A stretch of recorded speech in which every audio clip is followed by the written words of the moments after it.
Sud Radio, le numérique pour tous, Vanessa Pérez. Bonjour et bienvenue dans le numérique pour tous, l'émission dédiée au numérique, à l'innovation et à la tech responsable. Tiens, vous qui nous écoutez, vous êtes plutôt du style à vous retrouver en famille le soir devant l'écran du salon pour regarder un divertissement en famille, ou bien vous faites plutôt partie de ceux qui sous le même toit vivez une expérience personnalisée munie de votre tablette, de votre ordinateur ou de votre smartphone. En effet, le rapport aux écrans n'a jamais été aussi fragmenté. Alors fini le zapping et place au scrolling. Dans ce contexte, on est en droit de se demander jusqu'où les écrans vont-ils nous offrir des divertissements sur mesure.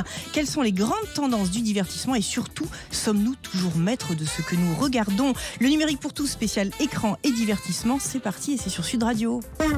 Sud Radio, le numérique pour tous, Vanessa Pérez. Et pour commencer cette émission, nous avons le plaisir de recevoir une personnalité visionnaire du monde de la télévision. Elle est à l'initiative d'émissions cultes comme Love Story, Koh-Lanta ou encore la Star Academy et nous fait l'honneur d'être parmi nous aujourd'hui. Alexia Lajoubert, bonjour. On est ravis de vous avoir en plateau. Merci beaucoup. Vous dirigez la société Banijay France. Donc Banijay, c'est, je le rappelle, un groupe de production et de distribution de contenu audiovisuel. Jusque-là, j'ai tout bon? Parfait. Bon. Alors, avant de commencer, j'ai envie de vous poser une question un peu personnelle parce que qui n'a pas vu la série culte? On vous voit sur tous les fronts. C'est quoi? C'est le travail, la curiosité? Qu'est-ce qui vous anime? Je pense qu'il y a une vraie curiosité. Ça vient de ma maman qui a parcouru le monde, qui est grand reporter de guerre, pour raconter souvent malheureusement des histoires tristes, mais qui était quand même très curieuse de ce monde en mouvement. Mon père, qui était publicitaire, donc était connecté avec la société, et une énorme capacité de travail. Je pense qu'il n'y a pas de mystère. Il faut être connecté, c'est organique, mais à un moment, il faut faire travailler un peu son cerveau. Et j'ai été toujours curieuse je pense que, sans dire que je suis visionnaire, j'ai toujours un coup d'avance. C'est-à-dire que je ressens les choses, souvent parce qu'elles m'arrivent aussi à moi. Et donc, je suis en adéquation avec le public. Et puis après, voilà, on en parlera, mais j'ai beaucoup lu sur l'IA, sur le transhumanisme. C'est des sujets qui me passionnent. J'adore tout ce qui est les films d'anticipation. Enfin, voilà. Alors, on va revenir à un autre sujet. On va parler de télévision traditionnelle, cette télévision linéaire qui impose un peu son rythme. Et ce qu'on appelle aujourd'hui les plateformes de streaming, que ce soit les plateformes en VOD, mais aussi des Netflix, des Twitch ou des YouTube. Est-ce qu'on est en droit de se demander dans les années à venir si notre temps d'écran va être justement dédié à ces fameuses plateformes et l'expérience de la télévision traditionnelle va disparaître? Alors, c'est un peu un fatalisme, évidemment, auquel j'adhère pas. En fait, quand on s'aperçoit qu'il y a un changement de consommation, sur lequel, d'ailleurs, les linéaires se sont adaptés. C'est-à-dire qu'il y a 2 ans, on a vu l'émergence de TF1+, M6+, qui sont des outils plateformes alignés avec les linéaires et produites par eux. Et ça, il n'y a pas de mystère, c'est pas tant le temps d'écoute qu'a baissé d'ailleurs, parce que quand on cumule le temps d'écoute sur la télévision linéaire, sur les streamers, c'est-à-dire Netflix, etc., et sur les réseaux sociaux, je pense que même on consomme beaucoup plus de contenu qu'avant. C'est juste qu'on le consomme différemment. Après, la réalité, c'est que les gros événements, que ce soit des événements évidemment de l'information, événements sportifs, ou des grandes émissions comme celles qu'on produit, c'est-à-dire Miss France, Les Enfoirés, sont des émissions qu'on regarde en famille, ensemble. Et c'est pour ça que d'ailleurs, ces émissions, contre toute attente, gardent leur audience. Là, sur Miss France, on fait en moyenne entre 7,5 et 8,2 millions de téléspectateurs. Donc c'est énorme. Mais on voit que les plateformes prennent les codes d'un fonctionnement informatique, c'est-à-dire de l'interactivité, du dialogue, de la personnalisation. Ça, c'est quelque chose que la télévision classique ne peut pas forcément offrir. Alors, la télévision classique, elle est tenue par une grille de programme. C'est-à-dire qu'il y a quelque chose qui démarre à 7h du matin, il y a quelque chose qui termine à 6h le lendemain. Donc c'est vrai qu'elle est plus statique. Néanmoins, la manière dont elle investit à travers ces plateformes, et je pense souvent à Arte qui a été la plus innovante sur ce sujet-là, elle nous donne à consommer ces programmes différemment. Je donne un exemple. On a eu un énorme succès sur Star Academy. On a réuni plus de 58% des jeunes, donc c'est un très gros succès. Et ben là, vous pouvez suivre toute la préparation de la tournée, toute la vie de Marine, la grande gagnante, sur TF1+. Donc on a adapté un format pour la plateforme, qui n'est pas sur le linéaire. Donc ça vous donne aussi une complémentarité entre le linéaire et la plateforme. Alors, on parle beaucoup de personnalisation. Vous pensez que demain, on aura des programmes complètement personnalisés par rapport à nos goûts et anticipés? C'est probablement ce qui m'inquiète le plus dans l'algorithme, c'est ce que l'algorithme préconise pour vous selon ce que vous avez déjà regardé. Voilà. C'est-à-dire, c'est l'enfermement dans un schéma de pensée, dans un schéma de goût, quasiment, qui serait organisé par l'algorithme. Je pense que c'est ça sur lequel il faut être le plus vigilant, c'est-à-dire la recommandation absolue des algorithmes est probablement un facilitateur, mais aussi un enfermement. Voilà, donc ça me perturbe. Je pense qu'il faut éveiller la jeune génération à la curiosité, on en parlait en début d'émission, et leur donner à voir différentes choses. Alors, c'est quand même le propre des réseaux. Moi, j'adore les réseaux parce que vous pouvez d'un seul coup regarder Hugo Décrypte, donc digérer une information d'aujourd'hui, et puis après, regarder, je sais pas quoi, on va en parler bientôt, justement, avec Max Hayes. Moi, ma fille, elle écoute les podcasts sur l'école Caisse. Donc voilà, ce qu'il faut, c'est leur donner, et ce qu'ils ont actuellement, le maximum d'ouverture d'esprit. Mais pour vous, c'est l'éducation, c'est pas l'algorithme qui doit modifier quelque part son l'algorithme, code la question c'est comment. Alors je suis pas ingénieur, donc je sais pas comment on gère un algorithme. Néanmoins, on s'aperçoit qu'il va vous nourrir dans ce que vous aimez. Et donc, de facto, c'est à l'éducation et aux parents et à l'école d'ouvrir vers d'autres domaines. Par exemple, l'école, moi je trouve l'école de ma fille, elle préconise beaucoup d'écoute sur des podcasts, des choses comme ça, et c'est comme ça qu'on a une ouverture d'esprit. Alors Alexia, on a parlé du contenant, on va parler du contenu maintenant. Il y a beaucoup plus de liberté en termes de contenu et de création sur des chaînes comme YouTube, par exemple. Est-ce que vous pensez que cette liberté d'expression, là aussi, va capter de l'audience aux télévisions traditionnelles qui sont soumises à l'Arcom, alors qu'on peut dire davantage de choses avec beaucoup plus de variété de pensée sur des réseaux? Alors, la liberté de pensée, elle est évidente sur YouTube, mais quelquefois elle est un peu trop décomplexée.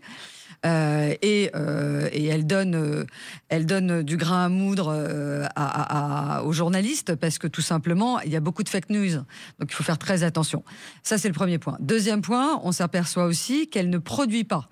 Donc YouTube, contrairement à nous produisons, nous donnons nos programmes à un diffuseur qui lui-même est lié à l'Arcom. Donc l'Arcom, c'est la police, on va dire, de l'audiovisuel.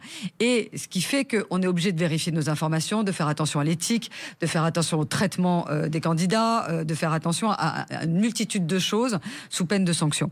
C'est pas le cas sur YouTube, donc c'est pour ça qu'on voit apparaître aussi des complotistes, des gens quand même qui remettent en cause des faits, et ça c'est un petit peu dangereux.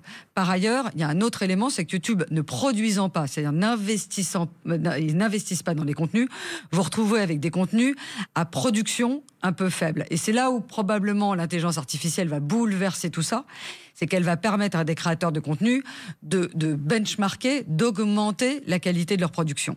Mais en attendant, ce que je dis toujours, un Koh-Lanta par exemple, qui est un programme extrêmement ambitieux dans sa méthode de production, a besoin de beaucoup d'argent pour être produit, et ça, ce sont les linéaires qui nous donnent cet argent, c'est pas YouTube. Donc vous ne vous retrouverez pas avec un programme de qualité comme Koh-Lanta sur YouTube. Alors on parle d'éthique et de qualité justement, l'émission Frenchy Shore, qui est une émission de télé-réalité, je rappelle, c'est les 10 plus grands fêtards de France qui sont réunis au Cap d'Agde pour des vacances de rêve. C'est que tard, pas fêtard. Ah ben voilà, j'allais vous poser la question. Est-ce que pour vous, ce genre de programme, j'ai pas envie de dire mérite d'être diffusé, mais je peux pas être censeur alors que je prône la liberté d'expression. Est-ce que je l'aurais produit? Non. Est-ce que pour autant, je trouve ça scandaleux que ça existe sur une plateforme qui n'est pas soumise à l'Arcom? Non. Voilà. Donc, si les gens veulent regarder, ils regardent. S'ils veulent pas regarder, ils regardent pas. Voilà. Je trouve que ça n'a pas beaucoup d'intérêt, mais je ne juge pas. C'est très bien, ça marche bien. La réponse est claire. Tant mieux pour eux. On est dans un contexte informationnel quelque peu anxiogène, on va pas se le cacher. Est-ce que là-dessus, il y a des réflexions, on parle de la santé mentale des Français, il y a des réflexions justement sur les divertissements que vous proposez, ou alors sur ce temps d'écoute pour justement lisser un peu les choses et faire en sorte qu'on retrouve à la fois un lien social et peut-être un peu plus d'optimisme? Alors, la bonne nouvelle, c'est que nous, on produit une telle variété de programmes qu'on remplit à la fois, on va dire, nos missions de divertissement, qui sont d'ailleurs des missions de service public aussi, c'est dans leur cahier des charges, que des missions d'éducation ou d'information, comme avec le 28 minutes sur Arte. Donc moi j'ai l'impression que là-dessus on est très ouvert et que on donne à un instant T ce que le public a envie de consommer, parce qu'il n'y a pas de mystère non plus. Vous le savez très bien, vous rentrez du boulot, vous pouvez avoir envie de regarder une série facile, ou N'oubliez pas les paroles sur France 2 qui est produit par Nagui et qui est chez nous, ou d'un seul coup vous voulez justement aller voir sur le 28 minutes parce que vous avez besoin de récupérer une information qui est digérée, débattue avec des experts. Voilà, moi, ce qui est important, c'est on a une responsabilité, il ne faut pas le nier, quand on est producteur de contenu. Voilà, je pense que l'avantage en France, c'est qu'on est encadré justement par l'Arcom et qu'on fait très attention, avec évidemment les diffuseurs, à ce qu'on diffuse. On remarque depuis quelques mois maintenant des programmes un peu vintage, c'est-à-dire on remet à l'honneur de l'Interville, La Roue de la Fortune, récemment Dorothée qui a fait une apparition. Ouais. C'est quoi? C'est de la nostalgie? C'est de la reconquête de jeunes devant la télévision en famille? C'est quoi ce qui vous motive? Alors, je pense que c'est un peu les deux. Je pense qu'il y a une Madeleine de Proust qui est très forte, que quand on relance la Star Academy, on y apporte juste les ingrédients pour la moderniser, sans toucher à ce qu'on appelle dans notre jargon le format de Pilar, c'est-à-dire ce qui est constitutif du format. Évidemment, la télévision linéaire, on en parlait au début, c'est une télévision qui se consomme souvent en famille. Et donc, pour avoir une écoute conjointe, c'est-à-dire réunir des grands-parents aux enfants, il faut que ça soit sur un terreau commun. Et quand on produit Fort Boyard, ça fait 35 ans qu'on produit Fort Boyard, et ben les grands-parents peuvent dire, tu sais, je regardais ça quand j'étais petit, ou les parents plus exactement, à leurs enfants. Et donc ça crée un attachement à une marque. Et derrière, on ne peut pas dire quand même il y a un intérêt économique pour vos annonceurs d'avoir quand même des publics jeunes qui sont en désaffection, en désamour vis-à-vis de la télévision. Oui, alors le public jeune, on le retrouve aussi un peu différemment. Alors c'est toute la problématique du marché publicitaire, mais ça on rentre quasiment dans un autre sujet. Oui. C'est-à-dire que vous avez le replay qui est très fort. Le replay, c'est-à-dire vous regardez votre programme qui était diffusé en linéaire en première diffusion sur une plateforme liée à cette chaîne-là. Quand on voit par exemple L'Île de la Tentation qui est produit chez nous, 40% de l'audience se fait sur le replay. Quand on voit Rivage, qui est une série qui n'est pas produite par nous, elle a été consommée par 300 000 personnes en preview, c'est-à-dire avant la diffusion en linéaire. Donc là-dessus, je pense qu'il y a une répartition de l'audience qui est très forte. Maintenant, il y a une réalité publicitaire, et ça, je vais rentrer dans un peu de technicité. Le GRP... expliquons aux auditeurs ce que c'est. Le GRP, c'est en gros combien un annonceur, donc un publicitaire, pour une annonce, paye pour ses 30 secondes. Le CPM, c'est combien l'annonceur paye sur Internet pour un nombre de vues. Et il s'avère qu'on paie encore plus cher pour le GRP que pour le CPM. Donc, vous avez besoin des linéaires pour investir, pour nourrir le digital, parce que le digital manque d'argent encore. Ça devient plus clair. On parle beaucoup de l'IA, vous avez beaucoup parlé de l'IA. Ouais. Est-ce que vous l'utilisez pour réaliser des émissions, des concepts ou des scénarios? Alors oui, oui et non. Alors non pour des concepts, oui pour des scénarios, mais toujours avec l'aide des auteurs. En fin de compte, on a signé deux IA, et bien avant tout le mouvement de l'IA, on a signé avec un auteur justement qui a développé avec un ingénieur une IA qui s'appelle Génario, qui est une aide au scénario. Et on l'utilise, on le met à disposition de nos auteurs. Donc évidemment, on n'est jamais en one-to-one avec elle. C'est-à-dire que moi, producteur, je ne parle pas avec Génario en lui disant « sors-moi un scénar du prochain thriller pour France 2 ». En revanche, on le donne en outil, qu'ils l'utilisent ou pas, aux auteurs. Et après, on a fait un autre logiciel qu'on a signé avec les Américains qui s'appelle QuickTime, qui est pour la post-production. Mais ce qui est très intéressant, c'est ce matin à ChatGPT, parce que je parle beaucoup avec ChatGPT, il s'appelle Ben chez moi. Je lui ai demandé, d'après toi, qu'est-ce que va devenir l'IA et comment elle va nous utiliser dans notre métier. Et donc, dans le futur, production entièrement automatisée, de A à Z, dit-il. Interaction en temps réel avec le contenu. Donc, c'est-à-dire qu'il y aurait une évolution liée à l'intelligence artificielle générative qui fait qu'en fonction de ce que vous ressentez, elle adapte l'histoire. Si par exemple vous êtes très attaché à un personnage et elle sent que vous regardez plus ce personnage, elle va le mettre en avant dans le scénar. Et réalité mixte et acteur virtuel. personnalisation de masse des contenus. Donc, images des séries ou des films dont les détails, le visage, musique s'ajustent selon le spectateur. Donc, vous aimez plutôt les musiques, je sais pas, folkloriques. Hop, musique folklorique.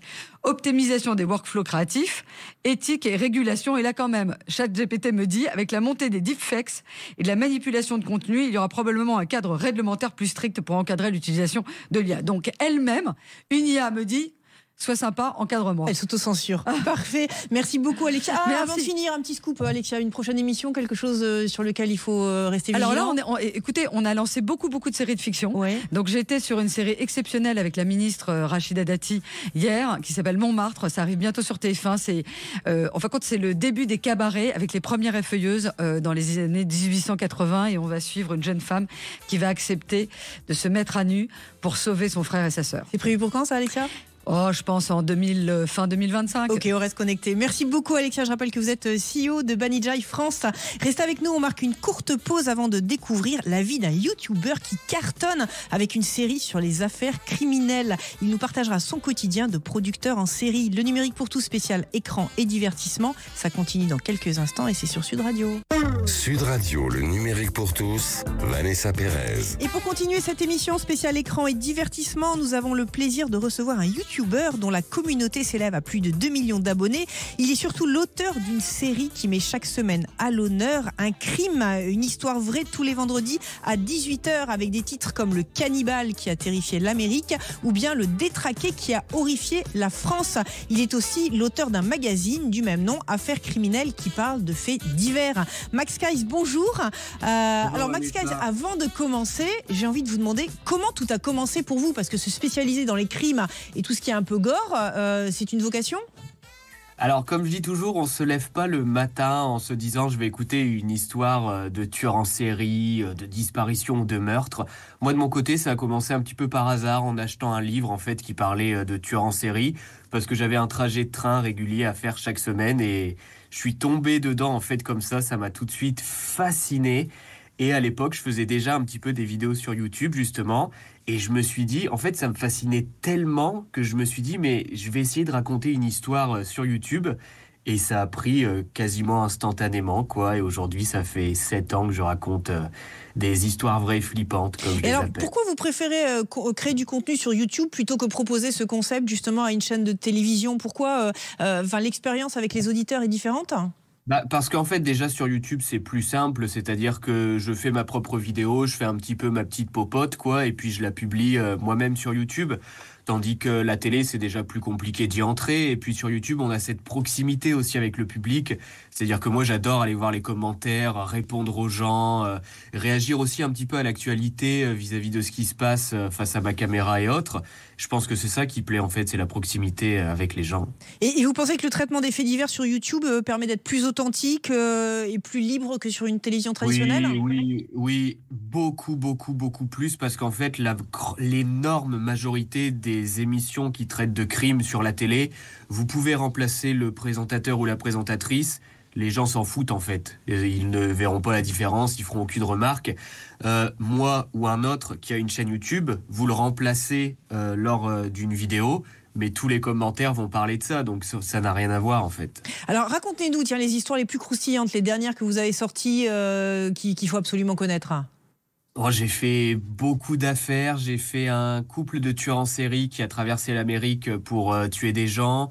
J'ai fait l'histoire d'une femme qui a été enfermée dans un bunker par un médecin suédois. J'en ai énormément, j'ai plus de 300 histoires maintenant sur la chaîne. Donc franchement, il y en a. Et celle qui cartonne le plus, vous voyez une affinité de vos spectateurs sur certains thèmes en particulier ?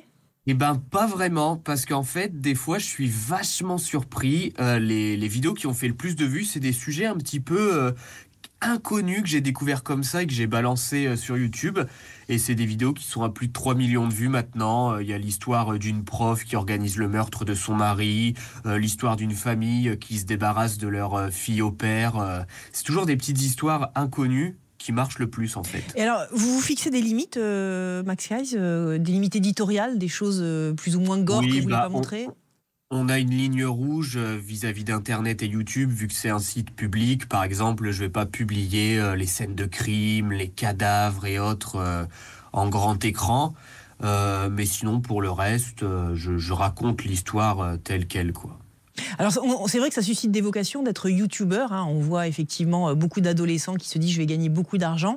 On arrive à vivre correctement quand on a 2 millions de spectateurs, on va dire Oui, on en vit. En fait, j'ai ma propre société de production classique et je travaille avec des illustrateurs, des artistes 3D. En fait, peu importe le nombre d'abonnés, plus une chaîne génère de l'argent, plus elle va en dépenser pour évoluer. Sinon, au bout d'un moment, on meurt, quoi. Donc, il faut toujours évoluer en fonction du nombre d'abonnés. Alors, vous avez aussi, Max Skies, un magazine papier qui s'appelle du même nom Affaires criminelles et qui atteste la diversification de vos réseaux. Vous, personnellement, on a écouté Alexia Laroche-Joubert dans la première partie d'émission. Comment vous voyez un peu l'évolution de la consommation des médias et du divertissement dans les années à venir ?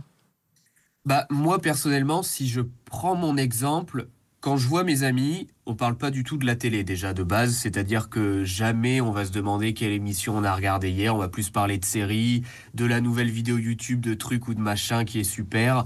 Moi, je pense que la télé actuellement survit grâce à une population qui l'a toujours regardée, mais qu'à un moment ou à un autre, ça va changer parce que si je prends pour exemple ma génération, mais personne dans mes proches, en tout cas, ne regarde la télé. C'est un fond sonore, en fait. On l'allume quand on fait à manger, ça fait un petit bruit, et puis voilà, quoi. Alors, Maxa, j'imagine que vous êtes en train de préparer l'émission qui sortira vendredi prochain à 18h. Vous pouvez nous dire un ou deux mots en avant-première, un petit scoop ? On va parler d'un gros tueur en série américain. La vidéo dure un peu plus d'1 heure. Beaucoup d'illustrations, de la 3D. Ça a été un gros travail de recherche aussi. Voilà, je suis sûr que ça va plaire. Donc vendredi à 18h sur votre chaîne Max Skies. Merci beaucoup pour votre intervention, Alexia. Merci beaucoup. Le numérique pour tous, c'est fini pour aujourd'hui. N'hésitez pas à nous retrouver en podcast et sur l'application Sud Radio. On ne vous remerciera jamais assez d'être de plus en plus nombreux à nous écouter et à télécharger les podcasts. Je vous souhaite une excellente fin de journée et je vous dis à la semaine prochaine.